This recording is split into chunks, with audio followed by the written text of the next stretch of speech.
Olá, que a graça e a paz de nosso Senhor e Salvador Jesus Cristo seja com você.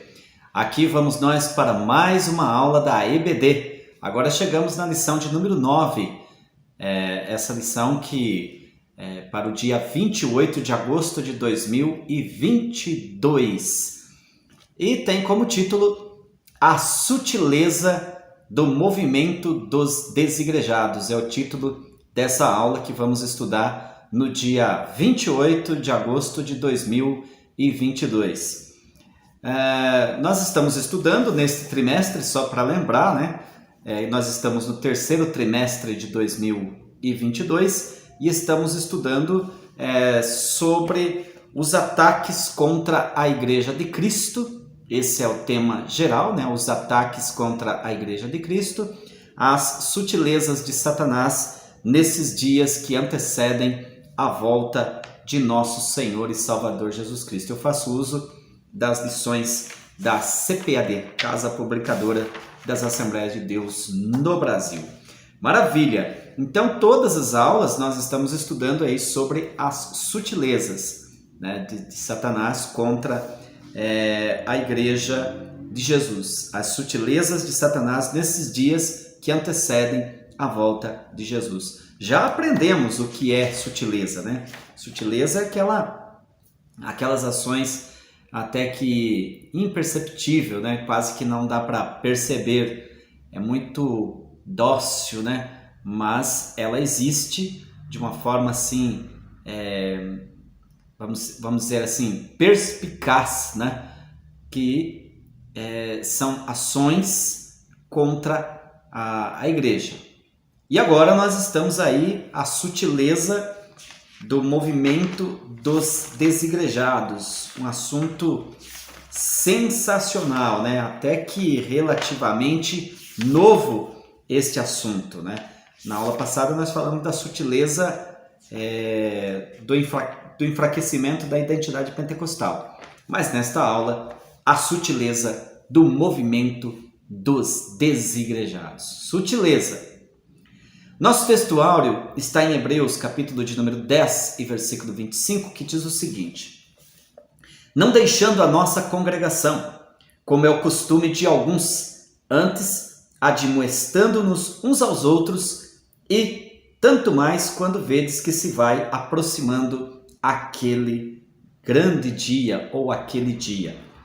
A verdade prática diz o seguinte: o movimento dos desigrejados deve ser visto como um desvio da verdadeira espiritualidade que é expressa no contexto da verdadeira igreja.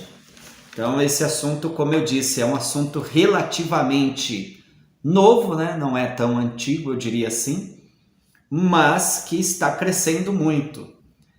Já há alguns anos, né? São as últimas décadas que existe aí o movimento dos desigrejados, mas ele ganhou mais, vamos dizer assim, mais corpo, ele cresceu mais depois da pandemia. Nós estamos no ano de 2022, então os últimos 2 anos foram um momento aí de pandemia e a partir daí cresceu muitíssimamente esse movimento dos desigrejados.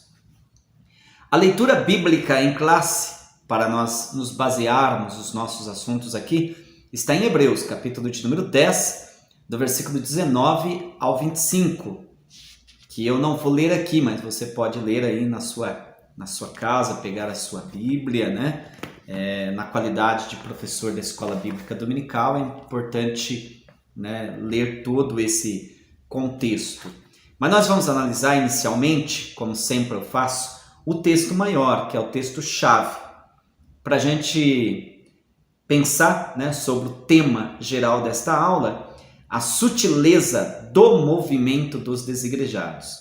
E aí o texto maior, o texto áureo, que está em Hebreus capítulo 10 e versículo 25, diz: não deixando a nossa congregação, como é costume de alguns, antes admoestando-nos uns aos outros, e tanto mais quando vedes que se vai aproximando aquele dia. Algumas expressões bastante interessantes neste textual. Esse textual está no capítulo de número 10, né? capítulo de número 10, capítulo de número 10 dos Hebreus, ele trata com relação, quando o escritor aos Hebreus, ele está mostrando a importância, vamos dizer assim, desta nova dispensação, que é a dispensação da graça. Ele mostra, inclusive, em todo o capítulo 10, sobre o sacrifício que era, a forma que era na lei, e que Jesus Cristo veio e de uma vez, ele entrou uma vez no santuário, doando a sua vida, e agora a salvação chegou até nós graças ao sacrifício de Jesus, ao sangue de Jesus que foi derramado. É por conta disso que no versículo de número 19, 10 e 19, especificamente, o escritor aos Hebreus, ele fala com os irmãos da seguinte forma: a partir de agora vocês tenham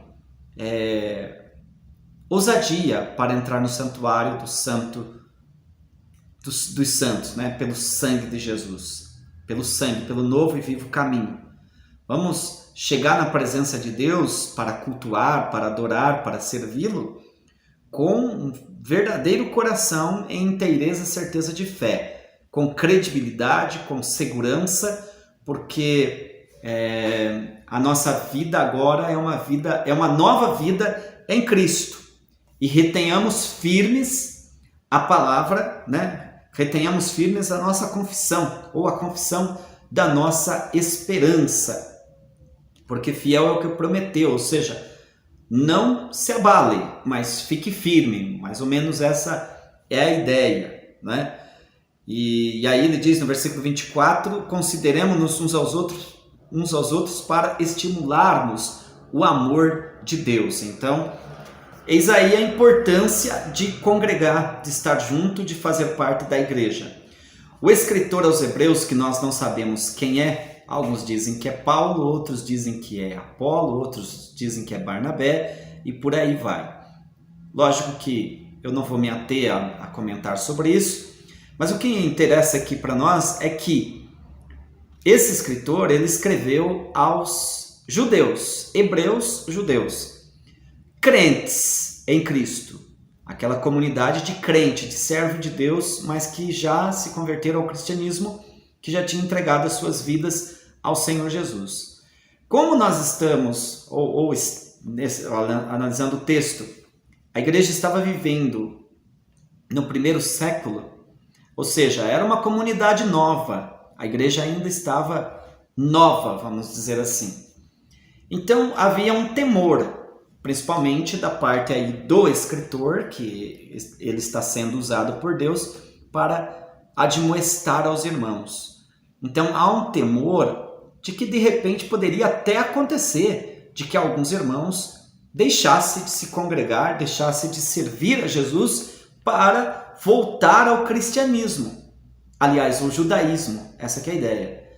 Voltar ao judaísmo. Então ele está estimulando, não precisa querer voltar mais ao judaísmo. As práticas anteriores a esse momento de fé, né, de confissão na pessoa de Jesus Cristo, nesta nova confissão através do sangue de Jesus.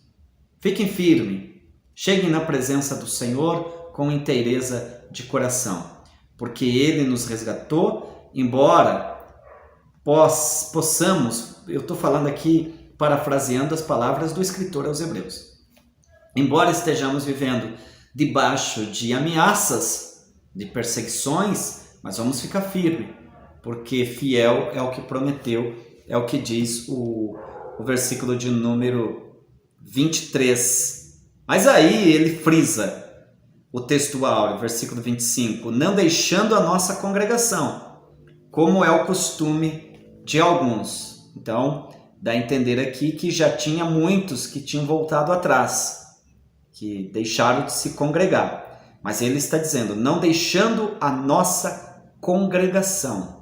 Perceba que ele se coloca também junto com os irmãos. Ele diz, eu faço parte com vocês, Não vamos deixar a nossa congregação. Nossa congregação. Congregação falando aí de comunidade. Comunidade, aquele grupo que se reúne para assuntos comuns. Fala de comunidade, né? Assuntos que têm algo em comum, mas que se congregam. Então não deixe a nossa congregação, como é o costume de alguns. Antes admoestando-vos uns aos outros, quer dizer, vamos estar juntos, vamos estar congregando, apoiando um ao outro, né? Porque culto é isso. Na verdade, cultuar é apoiar. Quando eu estou na igreja, eu estou estimulando, eu estou apoiando os demais irmãos e eles também estão me dando um apoio espiritual. Essa é a ideia básica de se congregar. Nós estamos congregando. E tanto mais, ele diz aqui, vocês devem ficar firmes, porque vocês têm que entender que está chegando aquele grande dia. Então, ele já fala aqui relacionado a um assunto escatológico. Grande dia que, naturalmente, ele está falando sobre a volta de nosso Senhor e Salvador Jesus Cristo. Por isso, ele diz lá no versículo de número 23, retenhamos firmes, Hebreus 10 e 23, retenhamos firmes a confissão da nossa esperança, porque fiel é o que prometeu. De uma vez que você se converteu, que você veio para Jesus, que você não está mais no judaísmo, que você não está mais na lei, você agora fique firme, não volte atrás, não deixe de se congregar, porque Jesus prometeu que vai voltar para arrebatar a sua igreja, para buscar o seu povo, e ele é fiel. E cada dia que passa, nós estamos nos aproximando desse grande dia. Então, vamos ficar firmes. Esta é o comentário aqui do texto áureo. Então, a grosso modo, podemos entender a relevância, a importância de se congregar, a importância da igreja local, da existência da igreja local. Agora, a verdade prática diz para nós, o movimento dos desigrejados é um desvio da verdadeira espiritualidade. Porque quando o escritor está falando aos hebreus para ficar firme, admoestando uns aos outros, a ideia é que você estando junto na congregação, você está crescendo espiritualmente. Não tem como você crescer espiritualmente, se desenvolver espiritualmente sozinho. Então, para crescer, para se desenvolver e para receber apoio, tem que ser todos juntos. Quando sai o membro sai do corpo, então é um desvio. É um desvio, no caso, vamos dizer aqui, desigrejados, o próprio nome já fala, desigrejado. Ele pertenceu a uma igreja, mas agora ele não pertence mais. Por isso é desigrejado.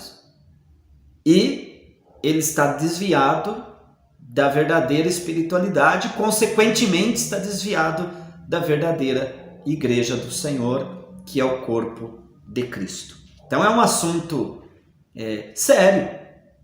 Como eu disse no início da explanação, relativamente novo, mas é um assunto bastante sério. A introdução diz o seguinte: nas últimas décadas, os desigrejados, ou os também conhecidos como sem igreja, né, cresceram em escala exponencial, ou seja, tem crescido muito nesses últimos 10 anos, como eu disse, os últimos 10 anos, 15 anos, mas ele ganhou uma proporção maior depois da pandemia e por conta do Covid-19. E essas pessoas que fazem parte então do movimento dos desigrejados, eles dizem ser cristãos, mas não estão filiados a nenhuma igreja. Eles são cristãos, mas que não estão filiados a nenhuma igreja. Paradoxalmente, esse grupo religioso, eles dizem não possuir hierarquia religiosa, né? São contra líderes, contra código doutrinário, diz que eles não têm código doutrinário, não têm doutrina, não tem templo, não tem estrutura arquitetônica, não tem organização. Essa é a forma dos desigrejados. É aquele velho grupo, aquela velha situação que se diz, para mim ser crente eu não preciso estar na igreja. Para me servir a Deus eu não preciso estar na igreja. Tá, não precisa, faz parte dos desigrejados, tá? E eles acreditam ser os cristãos primitivos. Imagine que falta de sabedoria, né? E eles ainda consideram que as demais igrejas são apóstatas. Por que eles consideram que são apóstatas? Porque eles vêm com essas invencionices, que a verdadeira igreja não precisa de templo, não precisa de líderes, não precisa de pastor, não precisa de ter um lugar para congregar, não precisa se reunir nas reuniões, nada disso, pode estar em casa, tudo direitinho, trabalhar, enfim, se encontrar nos bares, aliás, nos bares não, nas lanchonetes, né? Não chega a falar nos bares, mas nas lanchonetes, padaria e tudo mais, e ali, então, a igreja se encontrou. Essas são as ideias de quem pertence ao movimento dos desigrejados. Eu quero já dizer no início aqui desta aula que, na verdade, não são todos, né? Então, tem algumas pessoas que estão fora da igreja que não pensam assim. Eles simplesmente não estão congregando. Mas eles não têm esse pensamento. Eles reconhecem que eles precisam voltar a servir a Deus direitinho. Então, o que o irmão colocou aqui foi uma visão panorâmica. No geral, é assim que eles pensam. Essa é a ideia que eu entendo aqui do comentarista, nosso pastor José Gonçalves. Bom, vamos ao tópico de número 1 para a gente analisar com um pouquinho mais de clareza.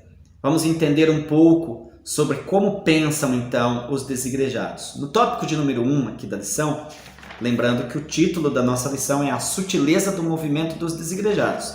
A palavra-chave é desigrejados. Estamos falando sobre desigrejados. Tópico de número 1. Visão e prática do movimento dos desigrejados. No subitem 1, então, diz o seguinte: um ensino anti-institucional, ou seja, os desigrejados são contra toda forma de organização e de institucionalização. Eles são contra instituto, acham que não precisa de documento, que não precisa de CNPJ, que não precisa de organização. Eles alegam que na igreja primitiva não havia instituição alguma, que está errado, nós vamos conferir que sim. Dizem ainda que a institucionalização da igreja só começou quando Constantino, imperador romano, assumiu as rédeas da igreja e a converteu numa organização assim. Bom, infelizmente tem um erro também gravíssimo aqui, porque o Constantino na história na história do mundo antigo aí, mundo antigo, mas de Cristo para cá, ele não foi aquele que instituiu, que converteu a igreja em uma organização, e que muitos acabam falando que ele oficializou a igreja, o cristianismo, como religião oficial do Império Romano. Não, já tem aqui uma falta de conhecimento histórico, né? Mas eu não vou entrar nessa linha.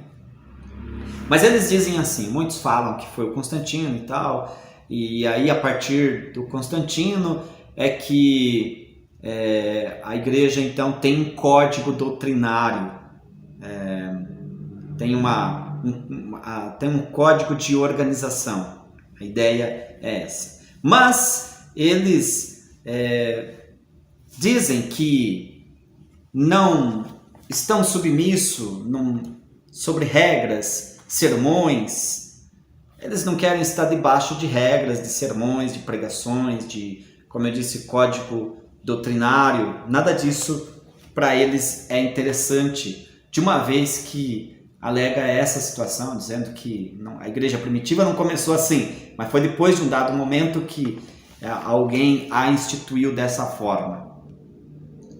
Bom, então, na visão dos desigrejados, em geral, a igreja ela não necessita de estrutura formal, não necessita de templo, não necessita de uma organização também, assim como departamentos, por exemplo, não precisa.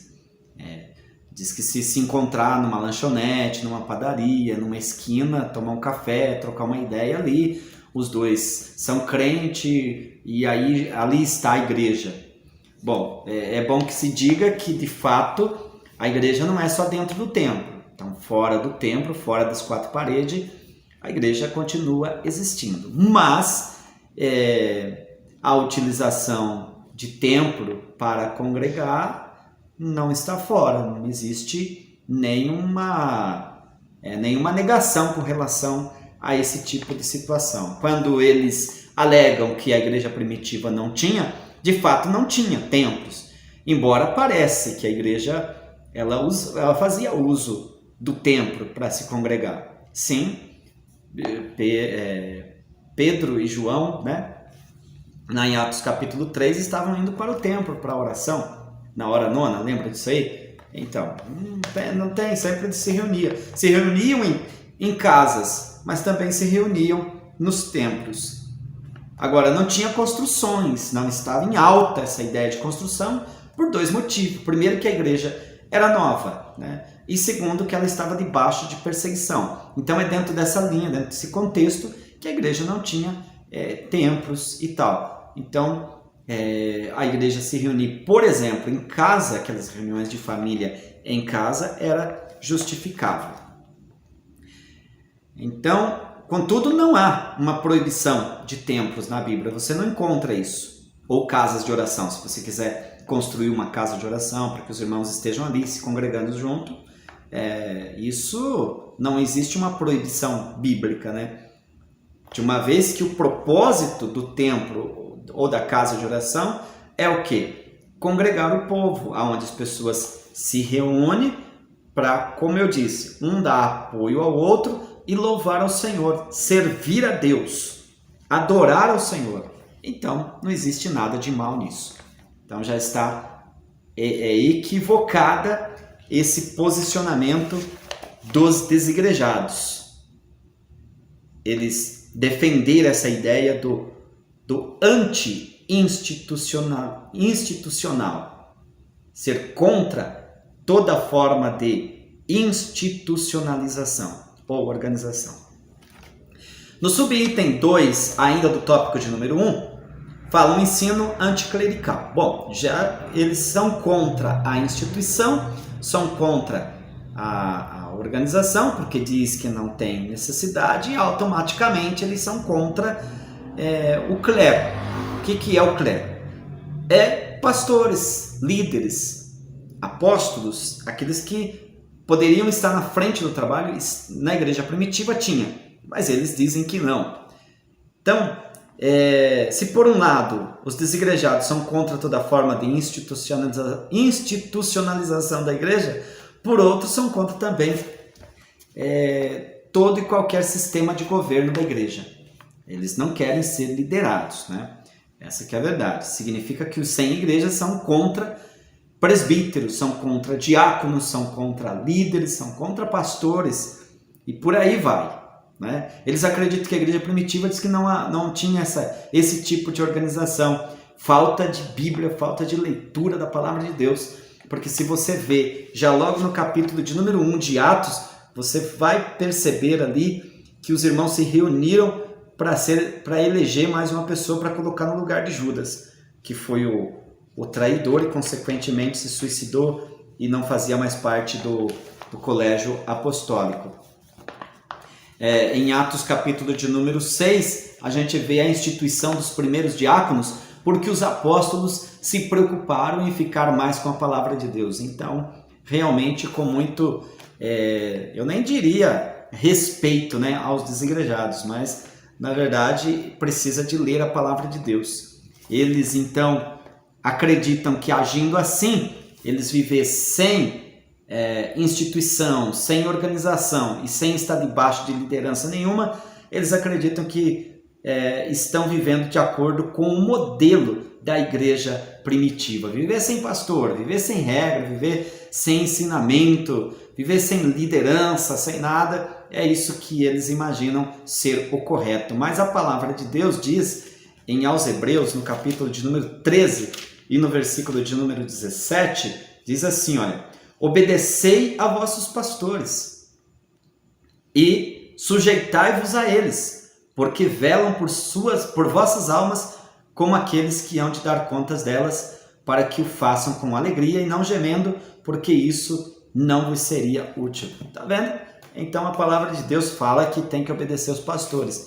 Se os desigrejados dizem que não tem necessidade de pastor e que não tinha, aí logo teria que tirar esses textos da Bíblia, da palavra de Deus. Na verdade, não conhecem a palavra de Deus, ou se conheceram um dia estão com a mente deturpada, porque em Efésios capítulo de número 4, também a palavra de Deus mostra com muita veemência, com muita clareza, eu diria, que o Senhor Jesus deu obreiros para a igreja. Confira comigo. Efésios 4 e o versículo de número... deixa eu ver aqui, Efésios 4, versículo de número 11. E ele mesmo deu uns para apóstolos, outros para profetas, outros para evangelistas e outros para pastores e doutores. Tá vendo? Querendo o aperfeiçoamento dos santos para a obra do ministério, para a edificação do corpo de Cristo. Então, falar que a igreja primitiva não tinha essa estrutura clerical, estrutura de liderança, é não conhecer a palavra de Deus. Bom, então, resumindo o tópico de número 1, citando para você novamente o tópico de número 1. Visão, vimos aqui a visão e prática do movimento dos desigrejados. Então, o movimento dos desigrejados eles são anti-institucional e anticlerical. Eles nem querem ter instituição, acham que são contra e todo tipo de organização, e também acham que não precisa de liderança. Ou seja, eles rejeitam qualquer grau de organização e liderança. Lamentável, né? Bom, vamos ao tópico de número 2.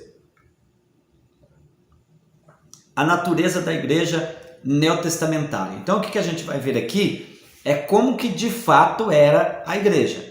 A igreja, né? Como que ela de fato começou. Se é a ideia mesmo dos desigrejados ou como que são na palavra de Deus. Bom, em primeiro lugar, primeiro subtópico, né? Item 1. A igreja é um organismo.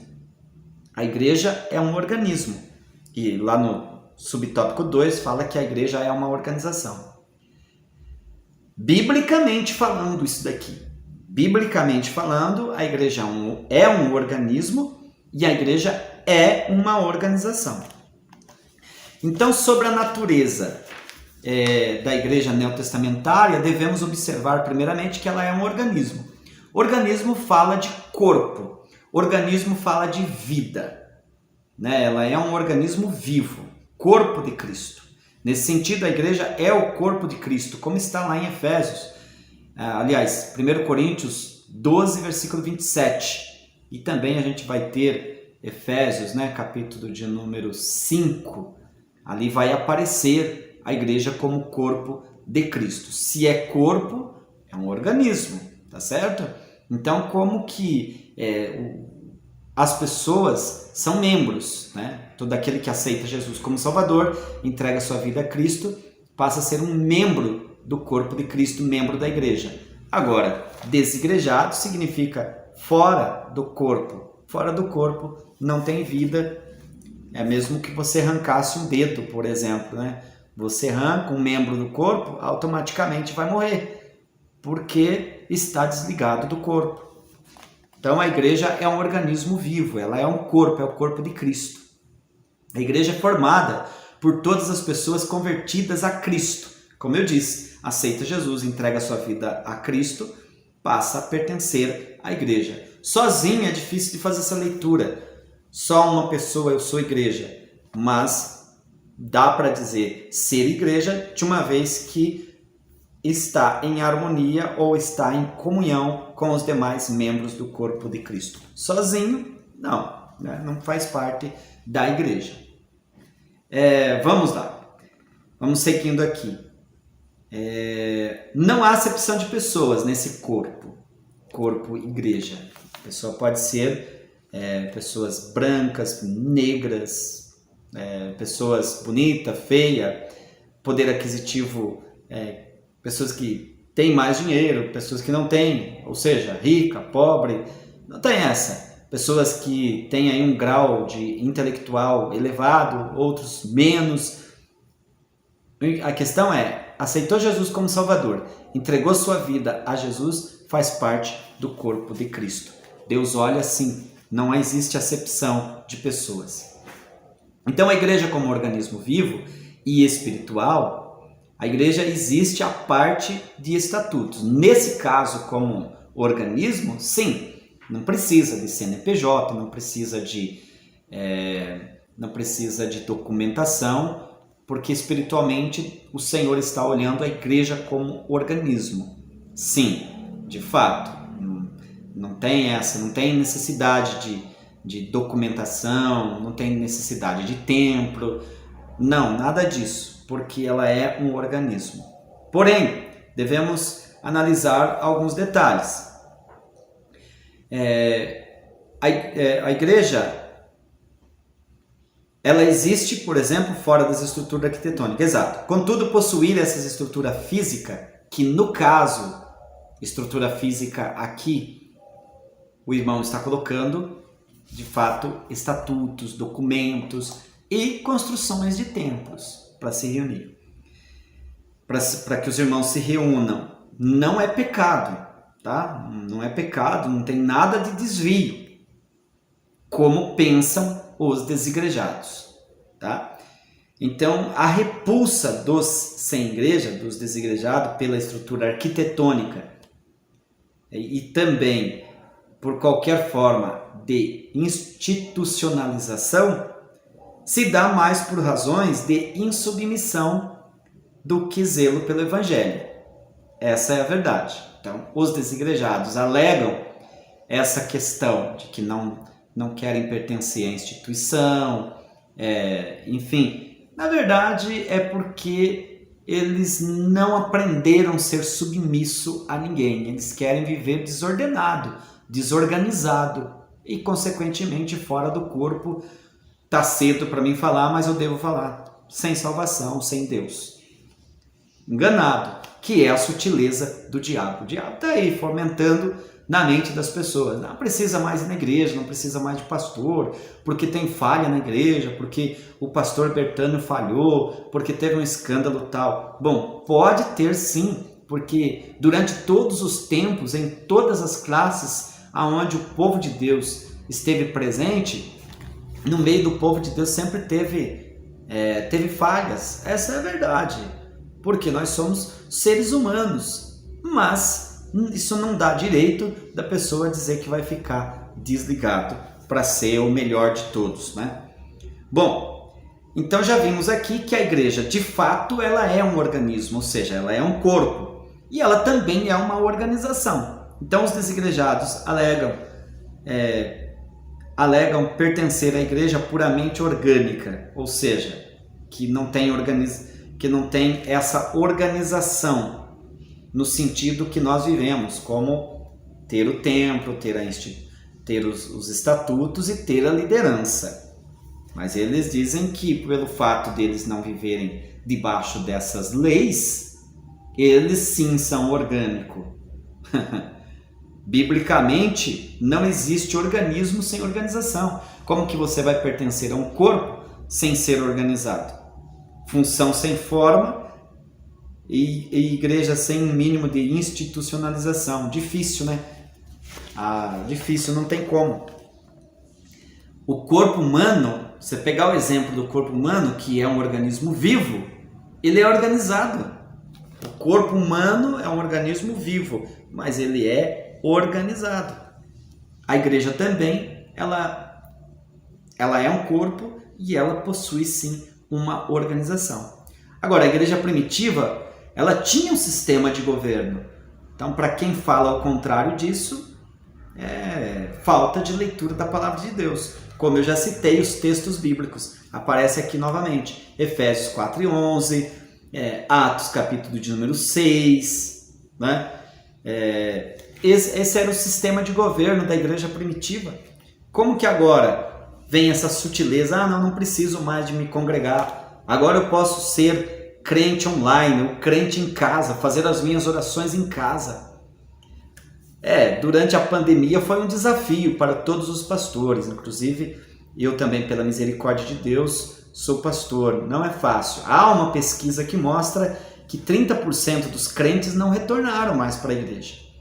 E que desses 30%, uma boa parte, alguns deles se desviaram, infelizmente, se esfriaram na fé. E outros talvez fazem parte desse grupo aqui, porque dizem, de uma vez que estava tão bom participar dos cultos online, então vamos ficar agora só sendo crente aí pela internet. Como essa videoaula que eu coloco aqui, eu coloco com carinho, com prazer, porque muitas pessoas visitam, eu faço esse trabalho com amor, gravo a aula, porque muitos seguem a gente e eu quero agradecer o seu carinho que está comigo aqui no YouTube. Mas isso não substitui, em hipótese alguma, principalmente a escola dominical, que a verdadeira escola bíblica dominical é na igreja. Os irmãos têm que estar lá reunidos na casa do Senhor, no dia do Senhor, para aprender a palavra do Senhor. Aqui na verdade, subsídios. A gente comenta agora, se porventura tem um irmão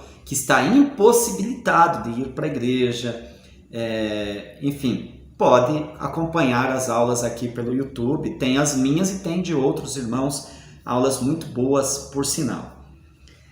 Bom, fechando então aqui o tópico de número 2, que estamos tratando sobre a natureza da igreja neotestamentária, ou seja, estamos vendo de fato que a igreja, como que ela era e que ela é, biblicamente. Ela é um corpo e ela é uma organização. Consequentemente, ela tem liderança, sim, né? A igreja primitiva tinha inclusive o código doutrinário. Se você vê em Atos 2:42, diz que os irmãos perseveravam na doutrina dos apóstolos. Então tá aí, tinha código doutrinário, sim. A igreja do Novo Testamento é um organismo vivo, bem como uma organização. Vamos ao tópico de número 3 para a gente encerrar? O tópico de número 3 fala o seguinte: a importância e a necessidade da igreja. A igreja é importante, alguém já falou.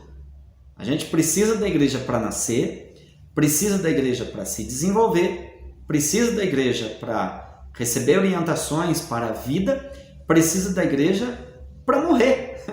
É verdade. Então a igreja é uma necessidade. Ela é muito importante e é uma necessidade. Mas vamos ver aqui. Por quê? Porque a igreja é uma família. A igreja como família de Deus. A igreja, ela é composta de família. Agora é a grande família do Senhor. E como família, a igreja tem Cristo como seu cabeça. Jesus é o nosso Salvador e o nosso líder como um todo, geral. Contudo, como acontece com toda a família, a igreja também possui comando, direção, regras. Já pensou uma família que não tem regra? Que bagunça que não é dentro de casa? Então a igreja tem que ter, já que ela é família, tem que ter regras. Sim. Os cristãos verdadeiros, portanto, como acontecia na igreja do primeiro século, devem se reunir sim para adorar Jesus como seu Senhor. Os cristãos verdadeiros se reúnem, ou no templo, ou em casa, mas eles se reúnem para adorar o Senhor. É nesse contexto que acontece a integração, o desenvolvimento espiritual. O ser humano foi feito para ele ser social. É imprescindível estar junto. Que história é essa de viver isolado e dizer que está tudo certo? Não. O ser humano foi feito para viver em sociedade. O crescimento se dá a partir da sociedade, de estar junto. O importante nisso tudo é o sentimento de pertencimento ao corpo de Cristo que o grupo proporciona. Há uma alegria de você ir na igreja, estar junto e dizer: eu faço parte desse grupo, eu faço parte da igreja. Glória a Deus! Não podemos ser igreja sem sermos antes uma família, isso é fato. Como que eu vou ser igreja sem eu pertencer à família? Nesse aspecto, a igreja deve discipular seus membros, ela precisa, então, ensinar a doutrina, ensinar a palavra, fomentar a comunhão, incentivar a comunhão. Cada novo convertido que chega na igreja tem um ensino, discipulado. Também os novos crentes, as pessoas estão sempre sendo discipuladas. Temos culto de doutrina, temos a escola bíblica dominical e temos o brilhante culto da celebração da ceia do Senhor, que ali é fomentado o quê? A comunhão. Nós estamos em comunhão e sentamos em volta da mesa para participar do corpo e do sangue de Jesus, que é inclusive um dos mandamentos de Jesus Cristo. Então, e aí há um sentimento de irmandade, somos todos irmãos e passamos a cada dia mais respeitar um ao outro, reconhecer. E agora vamos ao último subtópico do tópico de número 3. Nós estamos no tópico de número 3, então, falando da importância e a necessidade da igreja. O subtópico de número 2 diz o seguinte: a igreja como testemunha da salvação. Bom, se por um lado o apóstolo Paulo chamou a igreja de família de Deus, como nós estávamos falando, por outro, esse mesmo apóstolo, que é o apóstolo São Paulo, apresentou com que fim essa família foi criada, ou seja, qual o propósito dessa grande família? Bom, o propósito dessa grande família é que agora, pela igreja, diz Paulo, a multiforme sabedoria de Deus seja conhecida dos principados e potestades nos céus. Ou seja, a igreja é a responsável por levar a mensagem, por pregar o evangelho. Deus criou a igreja com o propósito de ser, sim, uma família, cuja missão é o quê? Proclamar a abundante graça de Deus. É um privilégio você pertencer à igreja, congregar, estar juntos para trabalhar na obra que é proclamar o evangelho, proclamar a palavra do Senhor.